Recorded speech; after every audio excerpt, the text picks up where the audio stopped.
आज सुबह से लेके शाम तक राज्यसभा में और लोकसभा में लगातार कांग्रेस पार्टी और सारे विपक्ष के सांसदों ने ईडी, आईटी, सीबीआई की तानाशाही को लेके काफ़ी अपनी बात रखी। येलोपी उठ के वहाँ पे बात किए। उसके बाद बहुत सारा सुबह से लेके अभी तक खासकर राज्यसभा में बहुत सारे हंगामा हुआ। उसको लेकर कांग्रेस के यहाँ पे एक डेलीगेशन है जो आपके सामने अपनी बात रखेगा। हमारे वरिष्ठ नेता, हमारे सीनियर लीडर दिग्विजय सिंह साहब अपनी बात रखेंगे। धन्यवाद नाथ भाई।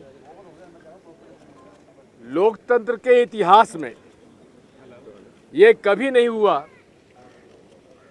कि विपक्ष के नेता को जब संसद चल रही हो तब इन्फोर्समेंट डायरेक्टरेट या इन्वेस्टिगेशन एजेंसी पार्लियामेंट के टाइमिंग में उनको बयान देने के लिए बुलाया जाए। लोकतंत्र के इतिहास में ऐसा कोई उदाहरण नजर नहीं आता। अगर लीडर ऑफ ऑपोजिशन मल्लिकार्जुन खड़गे जी को अगर बुलाना ही था तो 11 बजे के पहले बुला लेते या 5 बजे के बाद बुला लेते। जिस दिन नेशनल हेराल्ड पे इन्वेस्टिगेशन एजेंसी गई, रात के 9:30 बजे तक खड़गे जी मौजूद थे। फिर आज पार्लियामेंट के में चर्चा हो रही है, क्वेश्चन आवर चल रहा है, उसके पहले 0 आवर था जिसके अंदर काफ़ी महत्वपूर्ण मुद्दे उठाना था। तब इन्फोर्समेंट डायरेक्टरेट उनको बयान देने के लिए बुलवा रहा है। इससे बड़ा मजाक भारतीय लोकतंत्र के अंदर ना हमने देखा है ना सुना है। आखिर मोदी जी इतने डरते क्यों हैं? अरे महंगाई बढ़ी है। मैं तो आप लोगों से पूछता हूं, कौन सा ऐसा परिवार है जितने यहां खड़े हुए हैं, आपका वेतन तो बढ़ा नहीं, लेकिन घर में महंगाई ज़्यादा बढ़ी है कि नहीं बढ़ी है? आप खुद आत्मचिंतन कर लीजिए। अरे हम लोग अपनी लड़ाई नहीं लड़ रहे हैं, हम लोग आप लोगों की लड़ाई लड़ रहे हैं। इसलिए आइए कल सुबह 11 बजे सारे हमारे कांग्रेस के सांसद राष्ट्रपति जी को जाकर कहेंगे कि माननीय वित्त मंत्री जी को देश के वास्तविक आर्थिक हालातों से परिचय नहीं है। इसलिए हम लोग कल मार्च करेंगे राष्ट्रपति जी के घर पर। आप सब लोग इसलिए आमंत्रित हैं और आप उसमें शामिल होइए। मैं अब आमंत्रित करता हूं प्रमोद तिवारी जी को कि वे आपसे कुछ कहेंगे। सदन लोकसभा हो, राज्यसभा हो, विधानसभा हो, ये नियमावली से भी चलती है, संविधान से भी चलती है और स्थापित परंपराओं से भी चलती है। आज तक लोकतंत्र के इतिहास में इसके पहले भारतीय संसद के रिकॉग्नाइज नेता विरोधी दल को जब उसकी नोटिस लगी हो, ये महत्वपूर्ण है कि उनकी नोटिस लगी हुई है और उस पर चर्चा होनी हो, तो उसके पहले ईडी उनको समन करके बुलाए। समय दिया गया है कि 12:30 बजे आप आइए। 11 से लेकर 6 बजे तक सदन चलता है। अगर बुलाना आवश्यक था तो शनिवार को, इतवार को बुला लेते, परंतु नियमावली का अपमान हुआ, संविधान का अपमान हुआ और मैं कहूंगा परंपराओं जिससे कि राज्यसभा चलती है, ये सिर्फ एलओपी का अपमान नहीं है, ये संपूर्ण राज्यसभा, लोकसभा और विधायिका का अपमान है। और विधायिका का अपमान क्यों हो रहा है?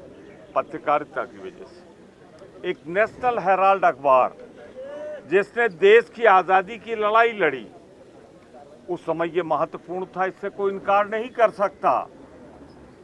उसके लिए आप समन कर रहे हो एलओपी को जानबूझकर, जब 2 दिन बाद उपराष्ट्रपति का चुनाव होना है। नेता सदन वो सभापति बनेंगे, सीधे जुड़ा हुआ मसला है। तो आप 2 दिन पहले ईडी का दुरुपयोग करके, ईडी का मिसयूज करके, आप जब उनसे पूछताछ पहले आप कर चुके हो। ऐसा नहीं कि वो पहली बार बुला रहे हो, बुलाना था सदन के कार्यकाल समाप्त होने के बाद बुला लेते, सैटरडे संडे को बुला लेते। नहीं बुलाना था, कम से कम सदन के कार्यकाल में ना बुलाते। लेकिन जिस तरीके से नोटिस लगी हुई, उस पर चर्चा ना हो सके, क्योंकि महत्वपूर्ण विषय था ईडी पर, और ईडी बुला ले, इससे ज्यादा अपमान विधायिका का और पत्रकारिता का कोई दूसरा नहीं हो सकता है। सर, दिल्ली पुलिस एक मिनट में अभी राजीव शुक्ला जी जो हमारे वरिष्ठ नेता हैं वो अपनी बात रखेंगे। Well, it's highly condemnable that the leader of opposition has been summoned by ED while he was in the house. House was going on. There was his notice which he was supposed to speak. First he wanted to speak. He was not allowed by the ruling benches.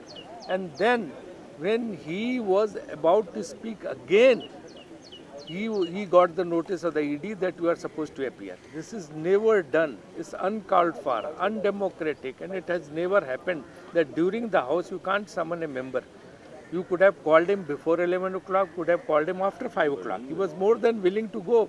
Last night also he was there at the National House when the ED was having a search there. So he is always available. He never said no. Then why he was called when Parliament was in session, when the House was going on? I think this should be condemned in strong possible words. And everybody, I mean in a democratic process, everybody should realize that these kind of things should never happen. Thank you. Thanks a lot. Ranjita Ranjan जी है राज्यसभा में, राज्यसभा की सदस्य है और AICC की spoke person भी है, वो अपनी बात रखेंगे। देखिए, आज जो सदन में हुआ और जिस तरह की कार्रवाई हुई, हम उसकी भर्त्सना करते हैं। खड़गे साहब सिर्फ सदन के मेंबर नहीं हैं, वो एलओपी हैं, विपक्ष के नेता हैं, और जिस तरह उनको चलते सत्र में, चलते सदन में 12:30 बजे समन मिलता है ईडी का, इसकी हम भर्त्सना करते हैं। और लोकतंत्र में ये आज से पहले कभी नहीं हुआ। जिस मंशा से, जिस रंजिश से इस तरह की कार्रवाई की जा रही है, ये सरेआम दिखाता है कि आप विपक्ष के मुंह को बंद कराना चाहते हैं। आप विपक्ष नाम की कोई भी चीज़, जो देश की सबसे बड़ी पंचायत जिसको सदन कहा जाता है, उसको नहीं रखना चाहते हैं। ये सिर्फ एलओपी का ही अपमान नहीं है, बल्कि इस सदन का अपमान हुआ है। इस तरह से एक तानाशाही सरकार चला सकता है। हम इसकी पूरी भर्त्सना करते हैं और आपके माध्यम से पूरे देश को बताना चाहते हैं कि आज जिस तरह सदन की आवाज़ को बंद करके, मुद्दे पे चर्चा नहीं होके, और जिस तरह एलओपी अपनी बात करना चाह रहे थे, पीयूष गोयल जी ने जिस तरह इंटरवेन किया, उनको डिस्टर्ब किया, जो नेता सदन है पार्टी के, सत्ता पक्ष के, लग ऐसा रहा था हम स्पीकर के बारे में उनको पूरा सम्मान करते हैं, और सदन के भीतर सबसे बड़ा कोई अगर अध्यक्ष होता है तो वो स्पीकर होता है। लेकिन जब से भाजपा आई है, स्पीकर से भी ऊपर जिसका मर्जी होता है, उनके मंत्री होते हैं, नेता सदन होते हैं, उनको इंटरवेन करके बोलते हैं। तो विपक्ष की क्या हैसियत रह जाती है इस सदन में, वो आज देखने को मिला। हम इसकी भरपूर भर्त्सना करते हैं, और आगे ये कब तक चलता रहेगा, ये बहुत बड़ा क्वेश्चन मार्क है कि सदन चलेगा कि नहीं, क्योंकि एक बहुत बड़ा षड्यंत्र हो रहा है आम आवाम को महंगाई से, बेरोजगारी से, आर्थिक मंदी से, अग्निपथ जैसे मेजर इशू से ध्यान को डाइवर्ट करने के लिए इस तरह की कार्रवाई हो रही है, जिसकी हम भर्त्सना करते हैं। Our another young MP from Kerala, JB Mathur, would also like to speak. What happened in Parliament today should be marked as a black chapter of democracy. There should be grace in democracy, there should be respect in democracy, but it's very unfortunate that leader of opposition was sent summons by ED while the House proceedings was on, when he was supposed to raise matters that of utmost importance to the country at large and to the people of this country. But Congress party wants to make it very clear that they can threaten us, they can issue ED notice, summons, but we will not withdraw from our responsibility to raise the voice of the people of this country on issues that matters. So tomorrow, the MPs, so as well the party office bearers will definitely protest against this price rise, which is the most important issue the people of country is facing. Thank you. Any questions to Tiwari ji लेंगे? क्योंकि ये इसने आपको इजाजत नहीं दी है, तो आप किस तरह से प्रदर्शन को करेंगे और कहां से ये शुरुआत करेंगे? अभी हमने अनुमति मांगी नहीं तो इजाजत मना कहाँ हुई? और फिर भारत के संसद के सदस्य अगर अपने संविधान के कस्टोडियन राष्ट्रपति से मिलने जाना चाहें और 80 की सदस्य की संख्या में, तो हमें पूरी आशा है शांतिपूर्वक हमको वहां जाने दिया जाएगा। जो कुछ यहाँ हो रहा है, हम जब समन होते हैं, सदन जब बुलाया जाता है तो प्रेसिडेंट ही तो समन करती है हमें। उन्होंने समन किया है और जब उन्होंने समन किया उस हाउस की जो स्थिति है, हमें प्रेसिडेंट को बताने का पूरा अधिकार है। इसलिए ये कहना कि उन्होंने मना किया है अभी गलत होगा। अभी हमने अप्लाई नहीं किया, हम अप्लाई करेंगे और जिसके बुलाने पर हम आए हैं, अगर वहाँ प्रेसिडेंट के बुलाने पर हम आए हैं और अगर वहाँ कुछ ऐसा हो रहा है जो असंवैधानिक है, तो हमें अपनी बात कहने का मौका मिलेगा, हमें पूरा विश्वास है। और कोई? तो कल सवेरे ऑल इंडिया कांग्रेस कमेटी की तरफ से पूरे हिंदुस्तान के स्टेट कैपिटल्स में महंगाई को लेके जिस तरह से दोनों सदन में ना ही तो नरेंद्र मोदी जी आके बात रखे, ना किसी भी तरह का रिलीफ दिए, ना किसी भी तरह का राहत दिलाए आवाम को, और ना ही वित्त मंत्री अपने भाषणों में किसी भी तरह का पैकेज या किसी भी तरह का रिलीफ दिए, ना जीएसटी वापस लें। इन तमाम चीज़ों को लेके, महंगाई को लेके कल कांग्रेस पार्टी पूरे देश में, पूरे देश के स्टेट कैपिटल, सारे स्टेट्स के स्टेट कैपिटल्स में, पूरे डिस्ट्रिक्ट हेडक्वार्टर्स में और दिल्ली में धरना प्रदर्शन करेंगे। एआईसीसी में हमारे एआईसीसी के office bearers, general secretary, CWC members वहाँ से वो निकलेंगे और सारे सांसद कांग्रेस के राज्यसभा और लोकसभा के मिला के 80 से भी ज़्यादा सांसद कल राष्ट्रपति भवन पर मार्च करेंगे। इस देश की आवाम के लिए, महंगाई के खिलाफ और देश की गरीब जनता के लिए हम कल मार्च करेंगे।